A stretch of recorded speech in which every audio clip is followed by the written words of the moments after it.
Oi, Ju.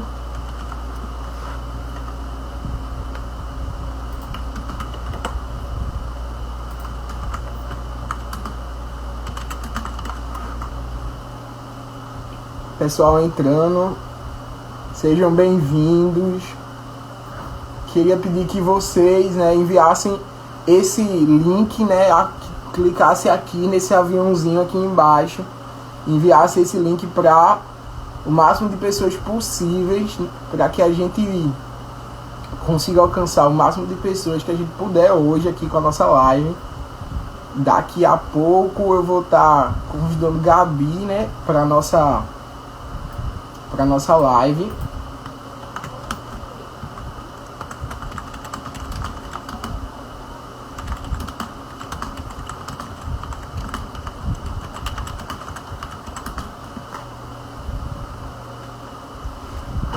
Sejam bem-vindos. Aí, Gabi já tá aqui já.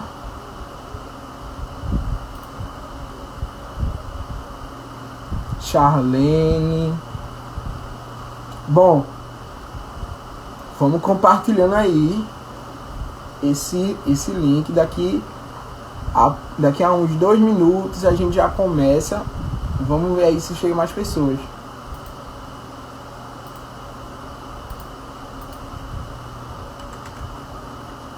Compartilhar lá nos grupos do WhatsApp.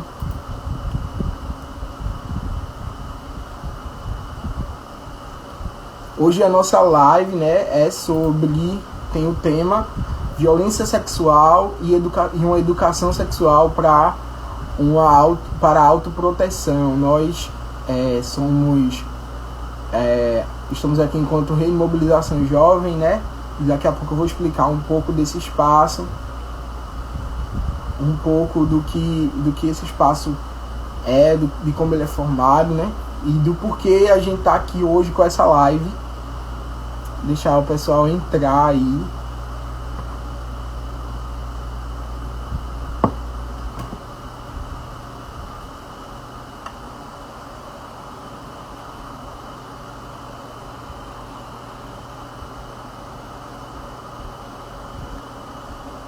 Bom, vamos lá dar início, à nossa live. Sejam, mais uma vez, sejam muito bem-vindos. É um prazer dividir aqui esse espaço, mesmo que de forma virtual, com vocês. E eu agradeço a disponibilidade de cada um, reservar esse tempo, para que a gente possa estar conversando sobre essa temática que é muito importante. E aí, primeiro eu queria perguntar a vocês, que alguém sinalizasse aí nos comentários se está tudo bem com o áudio, está tudo ok, se está com alguma interferência, para que a gente possa resolver já agora no início, Mas, no entanto, meu nome é Lucas Renato, eu sou do Coletivo Mulher Vida, sou coordenação da Rede Mobilização Jovem de Olinda, que é essa rede que eu carrego a camisa aqui, tô com essa camisa aqui. É uma rede de jovens e adolescentes que se reúnem na sede do Coletivo Mulher Vida para discutir as políticas públicas voltadas para a área da adolescência na cidade de Olinda. Nós somos adolescentes e jovens de escolas públicas da periferia, onde a gente discute, como é que a gente pode contribuir mais para a nossa qualidade de vida enquanto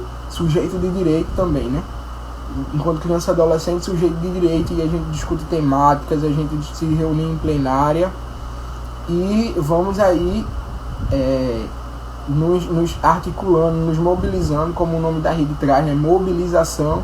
A gente se mobiliza para construir uma Olinda mais democrática e que valorize mais o direito da criança e do adolescente.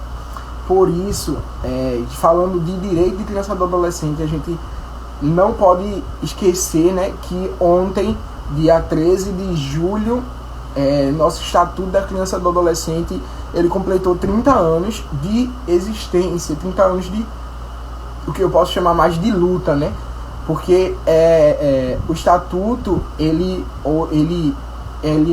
é constantemente ameaçado e de retrocessos, mas a gente precisa garantir que o Estatuto da Criança e do Adolescente ele é um grande avanço para a política de enfrentamento à violência contra a criança e adolescente e de regulamentação de realmente dos direitos de criança e adolescente, onde estabelece o adolescente como prioridade absoluta, a criança como prioridade absoluta. Por isso, hoje a gente vai discutir dentro de 2 artigos completamente importantes que vai dar como base para a nossa temática, que é o artigo 4, e aí eu queria ler aqui com vocês esse artigo que fala sobre dever da família, da comunidade, da sociedade em geral e do poder público assegurar com absoluta prioridade a efetivação dos direitos referentes à vida, à saúde, à alimentação, à educação, ao esporte, ao lazer, à profissionalização, à cultura, à dignidade, ao respeito, à liberdade e à convivência familiar e comunitária. No artigo 5, nenhuma criança ou adolescente será objeto de qualquer forma de negligência, discriminação, exploração, violência, crueldade e opressão, punidos na forma da lei qualquer atentado por ação ou omissão aos seus direitos fundamentais. Por isso nós precisamos lembrar que a criança e o adolescente, eles são sujeitos de direitos e por isso nós temos por direito, né, uma vida sem violência. E quando a gente trata do artigo 4, a gente também fala de um direito à educação. E o que a gente quer trazer hoje é o direito também de uma educação sexual saudável, de uma educação sexual para o exercer de uma sexualidade de forma saudável. E aí eu quero convidar a Gabi, que vai conversar comigo hoje um pouco sobre isso, vai trazer um pouco sobre essa temática, vai conversar com a gente. E eu vou chamar ela aqui, vou chamar ela aqui, né, para convidar para participar comigo dessa live. Deixa eu achar ela aqui. Lá, tô chamando Gabi. E aí, quando ela chegar, ela já se apresenta aí para nós. Fala aí o nome dela, de onde ela é, qual idade. Tá chegando. Chegou. Oi, Gabi. Oi, minha gente. Boa noite. Então, meu nome é Maria Gabriela, eu tenho 17 anos e eu também faço parte da Rede de Mobilização Jovem de Olinda. E eu e Lucas hoje vai conversar sobre educação e violência sexual, né, como ele falou no começo. Então eu espero que vocês curtam bastante e que a gente possa tirar a dúvida de vocês. Isso, Gabi, a gente teve uma plenária, não foi a nossa última plenária da Rede de Mobilização Jovem de Olinda. A nossa última plenária a gente discutiu sobre violência sexual e sobre educação sexual, né? Esse foi o tema da nossa plenária. E aí Gabi trouxe uma fala que é muito importante, que a gente vai ouvir ela falando agora, que é exatamente sobre o que é violência sexual, o que é que a gente quer, as formas de violência sexual.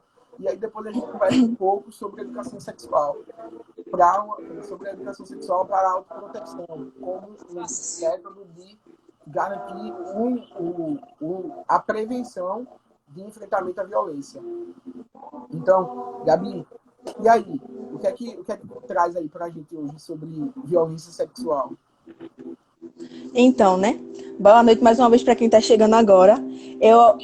Violência sexual é um tipo de violência que envolve relações sexuais não consentidas e pode ser praticada tanto por um conhecido ou por um estranho, aquele amigo da família bem juntinho, entendesse? Então, um relatório da OMS define como violência sexual qualquer ato sexual ou tentativa não desejada ou atos para traficar a sexualidade de uma pessoa utilizando repressão, ameaça, força física, praticados por qualquer pessoa, independente da sua relação com a vítima. Então, pode ser qualquer pessoa, daquela pessoa que a gente menos espera. Então, a gente não sabe, né, a mentalidade do outro, então a gente tem que ficar ligado. O sexo é para ser prazeroso. Então, a partir do momento que você é forçado a praticar aquilo, já se torna uma violência. Então é muito importante a gente ficar ligado nisso. Exatamente. A violência sexual, né, como tu falou, né, Gabi? Ela acontece de diversas formas, né? E aí a gente tem, como alguns exemplos, né, de violência sexual, o abuso sexual, que ele pode ser com ou sem contato físico, né? A gente tem também a Exatamente. exploração sexual, que acontece muito, e a gente vai conversar um pouco melhor sobre ela. A gente tem o sex king, que muita gente desconhece esse termo. E a gente tem diversos outros exemplos, como o exibicionismo e outras coisas que a gente vai conversar mais à frente, né? E Vamos sim.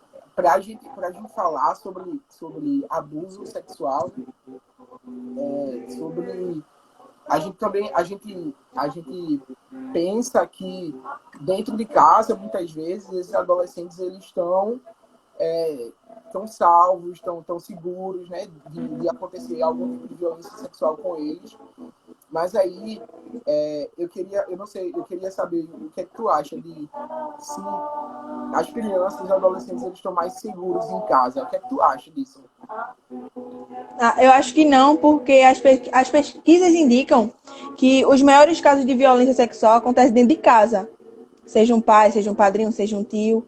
E é o que chamamos de abuso intrafamiliar, quando o abusador pode ser um parente ou alguém que é de confiança da família. Então, como eu falei, é de como a gente menos espera.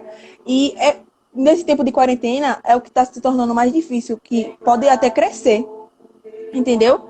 Porque tá muito dentro de casa. A gente tá ficando muito dentro de casa, então uma criança não vai ter como falar quando está sendo abusada sexualmente. Então, é por isso que a gente está fazendo essa live também, né? Porque se alguém tiver aqui, a gente entra em contato com a gente de qualquer forma. Entendi. A gente vai conversar também mais na frente, né, sobre meios de como denunciar, de como a quem procurar, né, caso esteja passando por essa situação, né, de violação de direito na parte da violência sexual. O abuso intrafamiliar e também eles são as pesquisas realmente indicam que acontecem mais dentro de casa, né? Os maiores números de abuso acontecem dentro de casa e esse abuso ele pode ser com ou sem contato físico. E aí, o que é que tu acha? Mas tipo, esses abusos sexuais que acontecem, né, com ou sem contato físico, como é esses abusos? Qual a diferença de com contato físico ou sem contato físico? Sem contato físico, qual é o tipo de abuso que existe? Eu acho que é aquele que você mostra, que o agressor ele mostra a genitália para uma pessoa. Então, é um tipo de abuso, porque querendo ou não, ninguém quer ver. Aquilo é para estar íntimo, para estar guardado. Então, se ele está mostrando ou exibindo de forma que uma criança ou um adolescente vai ver, então já é um abuso sexual, é um tipo de assédio, né? Porque ninguém, como eu falei, ninguém espera ver aquilo naquela hora. Então, a gente fica constrangido. Então, a gente fica se reprimindo de falar. Então, isso é bastante ruim. Esse é um tipo de abuso sexual sem contato físico, que é o exibicionismo, né? Que é onde Exatamente. o abusador ele não toca na vítima, mas ele expõe o seu órgão genital, ele expõe algum conteúdo de caráter sexual para a criança, e aí isso se torna uma forma de abuso sexual que muitas vezes as pessoas denunciam, não percebem, né? Que mostrar para uma criança e adolescente fora sem algum ato de caráter sexual, a exibição de pornografia, de tudo isso, é um assédio sexual, né? E aí pode ser conversas, pode ser algum Uma carícia comportamento. também. Exatamente. Uma carícia. No caso, a gente está falando dos sem contato físico, né? E com contato físico, ele pode ser uma carícia no órgão genital, ele pode ser uma troca de favor, que aí é que a gente vai conversar um pouco sobre agora, sobre exploração sexual, exploração sexual é toda troca, né? Que haja algum interesse de fins sexuais de um adulto com uma criança ou com um adolescente, né? Que é algo que haja uma troca aí envolvida, né? Que no caso essa troca para o abusador é um favor sexual, ou o corpo da criança ou do adolescente ali sendo explorado, né, pelo abusador. E aí, eu não sei se tu sabe, Gabi, o Brasil é o segundo maior país no mundo, no ranking mundial, vê, com os maiores índices de exploração sexual. Eu não sei se tu sabe disso, mas existe uma pesquisa, né?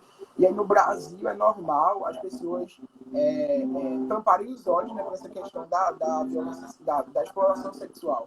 É normal eles fingirem que não acontecem perto deles, porque a gente, eu não sei se você já percebeu que isso acontece, a exploração sexual ela acontece em festas, em bailes, como a gente pode também falar assim, perto da nossa comunidade, nos vulcões, ela acontece em pontos turísticos, que a gente já pode falar, né, de uma exploração com fins de turismo sexual.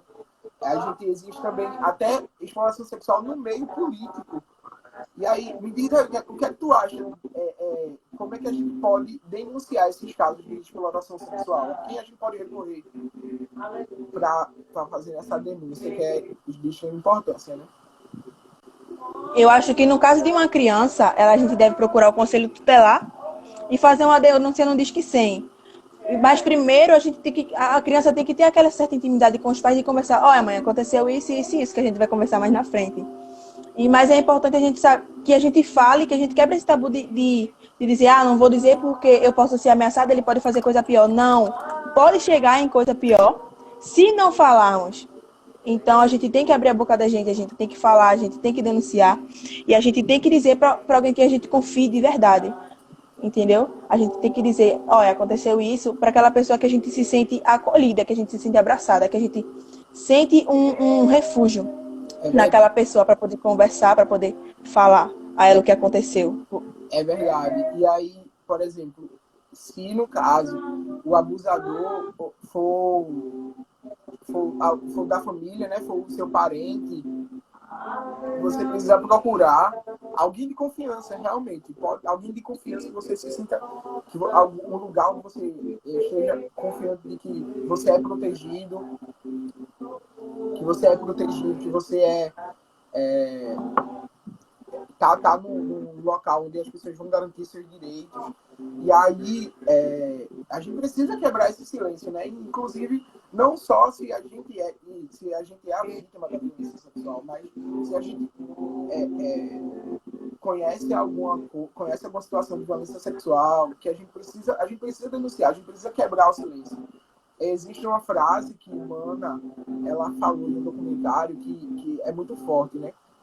Ela diz assim, ou você é contra ou você é a favor, ou você denuncia ou você é a favor, porque se você fica calado em frente a uma situação dessa, né, você tá contribuindo para que ela aconteça, né? E aí esses canais aí que você falou, né, o Disque 100, o Conselho Tutelar, existe também os CREAS, né, o Centro de Referência à Assistência Social, especializado em assistência social, que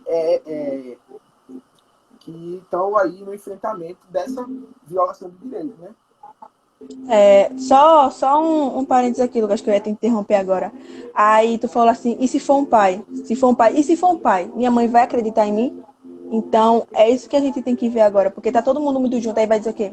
Ele não é capaz de fazer isso porque ele é o teu pai. Ele não vai ser capaz de fazer isso porque é o teu tio. Mas não, a gente tem que saber que a pessoa tem maldade, seja homem ou mulher, porque, querendo ou não, essa violência vem de quem a gente menos espera. Verdade. Então a gente tem que ficar ligado, porque se for um pai, se for um padrinho, se for uma pessoa que a gente tem aquela proximidade, como a gente vai falar? Então a gente tem que poder quebrar esse silêncio, quebrar esse medo, acabar com esse medo, porque se prejudica a gente, a gente tem que falar, a gente tem que abrir a boca da gente, a gente tem que lutar até acabar esse tipo de violência, até acabar esse tipo de coisa que existe. Isso, e a gente está aqui hoje nessa perspectiva, né, de enfrentar, de trazer esse conteúdo, que por mais que seja uma plataforma digital, aí a gente tem a chance de alcançar outras pessoas, né? Exatamente. Dessas pessoas conseguirem denunciar, reconhecer a importância da denúncia, que é fundamental para isso. Não tratar a violência só como algo externo. Acontece com outras pessoas, mas não acontece com algo perto de mim. Que acontece, a gente precisa olhar e perceber que essas violações, as violações de direito, a violência sexual, ela é, infelizmente, né, algo comum no dia a dia. O que não era para acontecer. Mas a gente precisa saber dos nossos direitos e saber aonde recorrer, aonde denunciar essas violações. Né? Mas aí, Gabi, Exatamente. A gente tem algumas estratégias, né, que a gente consegue tratar com a criança e com o adolescente, né, sobre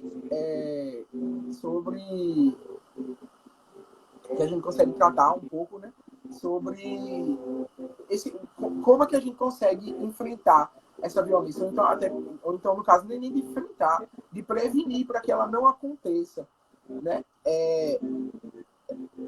Bia colocou aqui que é na internet que esses jovens e adolescentes estão mais vulneráveis, vítimas de pedófilos virtuais. Bia, é verdade, assim... Exatamente. Existe, como eu falei, né, do início, sobre um termo chamado sexting, que é algo que poucas pessoas conhecem, né, que é um termo que vem do inglês, né, sex, que é sexo, e teen, que é do termo texting, que é digitando. E aí o significado é como se fosse sexo por escrito, e que no caso por exemplo, mensagem de textos, a troca de conteúdo sexual, com toda essa modernização, né, do WhatsApp, Facebook, Instagram, Snapchat, que favoreceram toda essa possibilidade de entretenimento como de troca de conteúdo erótico, esse tipo de violação, que é o sexting, ele, apesar de que a gente até conhece a prática, ele é um crime, e assim, a gente conhece diversos famosos que aconteceram com isso, porque a gente não fica só vulnerável daquela pessoa que a gente compartilhou o conteúdo, compartilhou algo da nossa intimidade. A gente fica vulnerável também caso o celular seja roubado, seja hackeado, da exposição desse material, e aí você vai estar tendo sua intimidade exposta, né? E aí, constantemente a gente vê na internet aí, famosos, outras pessoas falando sobre isso, sendo exposto. E aí a gente tem um imenso comércio por trás disso, né, que lucram com esse tipo de conteúdo também, com a pornografia. E a gente precisa entender, se conscientizar o que a gente vai compartilhar esse tipo de conteúdo. E os adolescentes, eles são mais vulneráveis a isso. Por isso que existe pesquisa também que dizem que os maiores praticantes de sexting são adolescentes de menos de 17 anos. E aí eles, com toda a liberdade do seu celular, na internet, compartilham fotos do seu corpo, que a gente chama de nudes e tal, com outras pessoas, né? E às vezes essas fotos, Lucas, vêm até sem a gente querer, né? Porque eu já recebi diversas fotos que eu já coloquei assim, não denuncie e tal, que a gente não quer e a gente acaba recebendo, e a gente pelo fake, a gente não tem que saber como é pessoas de outros países e tal. Então a gente fica bastante vulnerável porque a gente fica, poxa, eu vou privar o meu Instagram, eu tenho que fazer isso, eu tenho que tomar toda a medida possível, eu tenho que me privar das coisas que eu gosto, porque uma pessoa vai vir e vai me mandar uma foto que eu não queira. Isso já é uma violência sexual, isso é uma violência também, né? Porque a gente tá vendo um conteúdo de cunho erótico sem que a gente queira. Então, é uma violência, é o exibicionismo, né? Como a gente falou mais no início, né? Mas aí a gente precisa também quebrar um tabu sobre educação sexual, né? O que é educação sexual, Gabi? O que é que tu traz aí sobre o conceito de educação sexual? Então, né? Hoje eu fiz assim, tia, a senhora apoia que minha prima tenha uma educação sexual na escola? Ela disse, não. Eu disse, por quê? Se é importante para ela lá. Eu disse, a senhora sabe o que é? Ela, vai ensinar a pessoa, aquela criança, a ela escolher o sexo dela e ela dizer ensinar ela a transar. Se não, a senhora tá errada, não é assim. A educação sexual, ela vai ensinar uma criança, vai educar a ela, esclarecer a ela o corpo dela. Vai dizer a responsabilidade particular de cada um quando elas decidirem se entregar a uma pessoa. Quando ela decidir entregar o seu corpo a uma pessoa, a alguém. E esse tema envolve muitos mitos, como eu falei no início sobre a minha conversa com a minha tia. E causa constrangimento quando a gente vai conversar com os pais da gente sobre isso. Ah, vou conversar sobre sexo com meu pai. Sendo que a educação, sendo que é importante por causa disso. Porque vai quebrar um tabu, vai evitar a gravidez precoce, o aborto, vai ensinar também os métodos contraceptivos e a importância da camisinha e IST, que são infecções sexualmente transmissíveis, né? Que a gente pode chamar assim. E ainda as pessoas confundem. Você pode falar. Não, fala, terminei. E as pessoas confundem também que a educação sexual não pode ser ensinada a uma criança de 5 anos. Não, é ali que a gente tem que ensinar mais ainda.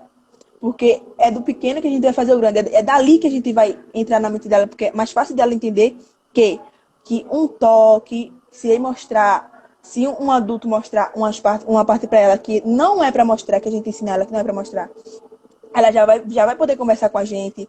Se tocar, ela vai poder falar.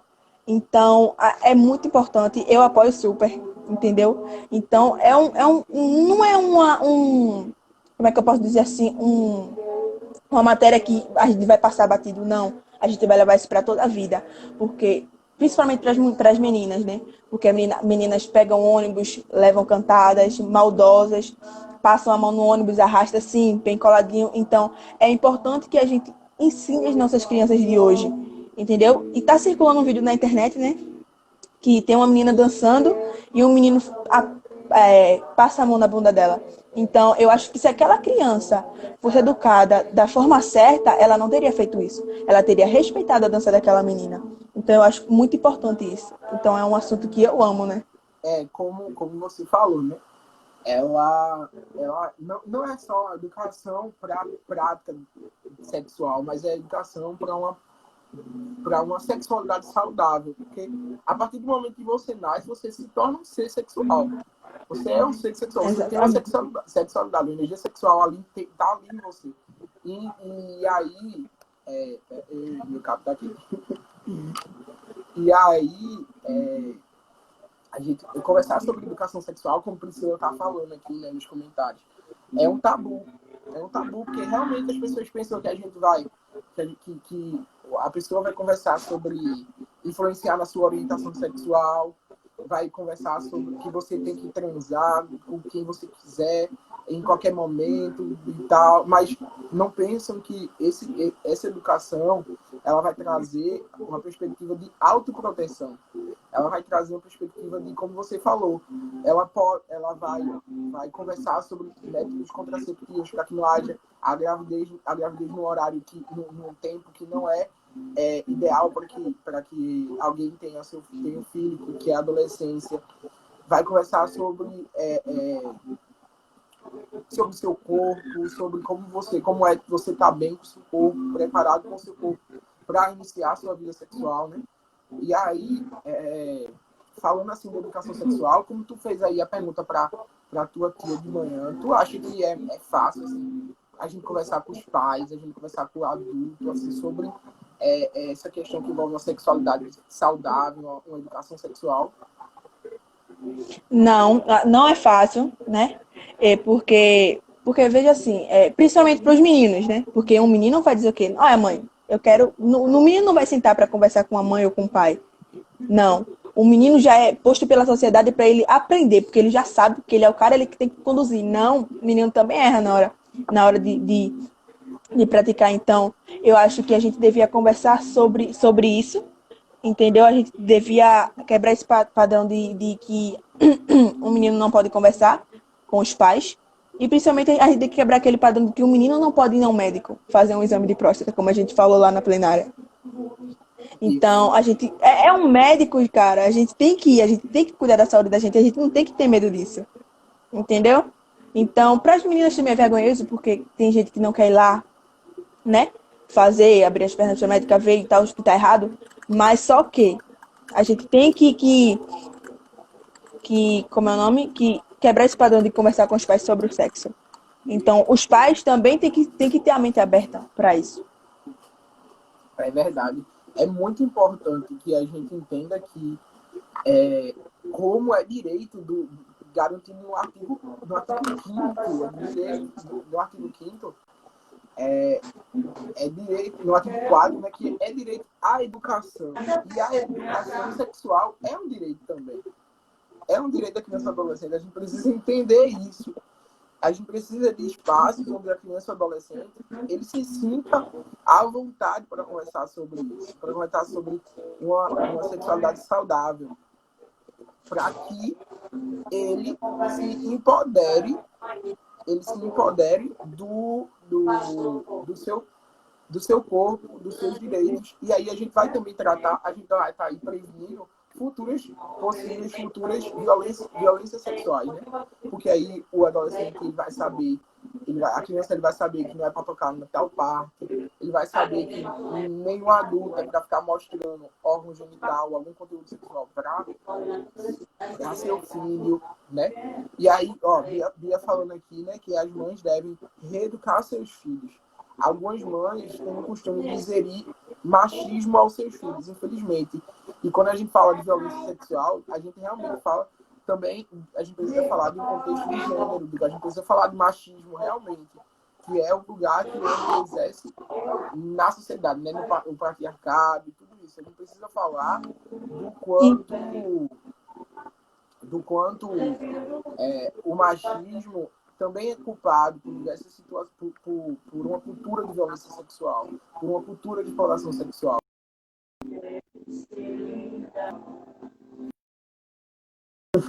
E só acrescentando aqui, Lucas, o que tu estava falando, o que eu ia falar, na verdade, que eu terminei me perdendo, porque aqui, né? Então, se os pais chegar para conversar com o filho e dizer, olha, filho, eu acho que aqui a melhor pessoa para se conversar é os pais. Então, se eles chegarem e conversarem com os filhos e dizer que é normal em um médico, e é normal conversar sobre sexo, de dizer onde errou, dizer o que tá com vontade, eu acho que vai ser mais fácil de aceitar. Principalmente para as meninas, quando é esse negócio de, vou perder minha virgindade, então, para a sociedade, a menina não pode perder a virgindade cedo. Então, se os pais chegarem e conversarem, então eu acho que seria melhor esse assunto. Então, não é só a gente que precisa da educação sexual, os nossos pais também, para eles poderem entender o que a gente tá pensando, para eles poderem entender o mundo que a gente está vivendo agora. Então, eu acho que é importante para todos. A gente conversar sobre educação sexual em casa, né? A gente cria um ambiente de proteção para a criança e para o adolescente, né? A gente cria um ambiente onde ele se sinta seguro para tirar suas dúvidas, para que ele não precise buscar informação errada, né, errada ou distorcida em outros espaços, para que ele não ache que a sexualidade ela só é o que a pornografia traz, do jeito que a pornografia é. Porque quanto mais fácil for o acesso à pornografia, mais a criança e o adolescente ele vai ter essa imagem distorcida do que é a sexualidade, né? E aí... Exatamente. A gente queria, né? A gente teve essa plenária, né, na nossa rede, e a gente queria trazer um pouco disso, que foi isso que a gente conversou, não foi, Gabi? Com outros 15 adolescentes, eu acho que estavam lá junto com a gente. E eu queria dizer que amanhã nós temos outra plenária, amanhã nós temos uma plenária marcada, né, às 22 horas. Nós vamos nos reunir no aplicativo Zoom. E se você é criança e adolescente daqui, você está mais que convidado para participar com a gente. Está intimado. Nós vamos estar já colocando o link da plenária, né, hoje ou amanhã aqui na página do coletivo, e aí você pode já se preparar para que nesse horário você já esteja entrando na sala. Você pode mandar um direct aqui no Instagram coletivo, e a gente vai entrar em contato com você para que você possa estar participando conosco desse espaço. Nós precisamos criar essa mobilização, essa rede realmente de que mobilizem crianças e adolescentes para seus direitos. Nós também temos aí o canal no YouTube, né, do coletivo Megabit, que a gente está começando aí, e a gente está postando. A gente vai deixar o link na bio. Postando conteúdo desse canal, informativo, educativo, que é de qualidade, para que a criança e adolescente também possa estar acessando essa plenária não, possa estar acessando esse canal também com informações de qualidade, informações baseadas em verdade, né? Amanhã, qual é o tema da plenária de amanhã, tu sabe? Se eu não me engano, é cotas. Se eu não me engano. Amanhã a gente vai estar falando sobre a política de cotas, né? A gente tem a gente tem agora, né, no meio do ano, esse processo seletivo, o SISU, o ProUni e o FIES. Como é que a gente vai, como é que a gente entende, né, essa política de cotas? E quais os benefícios, para que servem as cotas, né? A gente vai conversar amanhã sobre isso na nossa plenária, e aí vocês que são crianças e adolescentes estão convidados para participar com a gente amanhã, às 22 horas, não é isso, Gabi? Isso. 22 horas. E é um horário que é acessível para todos, né? Que é acessível para todos. Porque é o único horário que todo mundo vai estar mais relaxado, tá em casa, né? Sem fazer nada. E criança e adolescente está disponível. Esse ano, né, a gente já conversou, só esse ano, né? A gente já conversou sobre intolerância religiosa, a gente já conversou sobre relacionamento abusivo, não foi? A gente conversou agora. A gente conversou semana passada sobre violência sexual e educação sexual. E no ano passado, a nossa rede já tem um ano, né? Fez um ano em junho. E a gente já conversou sobre feminismo, a gente já conversou sobre igualdade de gênero, a gente já conversou sobre respeito. A importância que sobre o respeito também teve uma, se não me engano. A importância que o respeito tem na nossa sociedade, na construção de uma sociedade democrática. Sobre bullying. Que aí a gente tratou também um pouco sobre quanto o bullying contribui, né, para um suicídio. E assim vai. LGBTfobia também, se eu não me engano. E quando as coisas voltarem ao normal, né? Eu espero que ver todos vocês lá, né? Porque é o único meio que a gente tem que estar junto agora é pela internet. Então, se pela internet é bom, imagine pessoalmente, fisicamente, todo mundo junto, conversando, tirando dúvidas. Então, ter calma, que tudo vai voltar ao normal. Mas enquanto isso, fique em casa, pelo amor de Deus. Exatamente. Né? Então, participem amanhã com a gente. Amanhã, às 22 horas, nós estamos juntos aqui. E aí, pessoal, muito obrigado. Todo mundo que estava aqui conversando com a gente, interagindo durante a live, né? Vocês são, a partir de agora, incríveis. Que receberam esse conteúdo. Vocês são agora, tem essa missão de compartilhar esse conteúdo, essa missão de um agente mobilizador para mobilizar outras pessoas a levarem o enfrentamento à violência sexual e a levarem a informação, de que nós precisamos garantir direito de criança e adolescente. Certo? Muito obrigado. Exatamente. Para vocês. Gabi, foi muito Beijo. Bom participar junto contigo. É demais. Você também. Gostei bastante, apesar de estar bastante nervosa, né? A gente conseguiu concluir uma fala massa. Verdade. E um assunto importante para todo mundo. Verdade. Queria pedir a vocês para compartilharem. Essa live vai ficar salva. Queria pedir que vocês compartilharem. Acesse mais uma vez o nosso canal no YouTube, Coletivo Mulher Vida. Se inscrevam, né? Deixa o sininho para vocês receberem, né? Tamo junto, pessoal. Foi um prazer estar conversando com vocês. Tchau. Tchau, e tchau. Até a próxima. Até amanhã, né? Para alguns. Isso.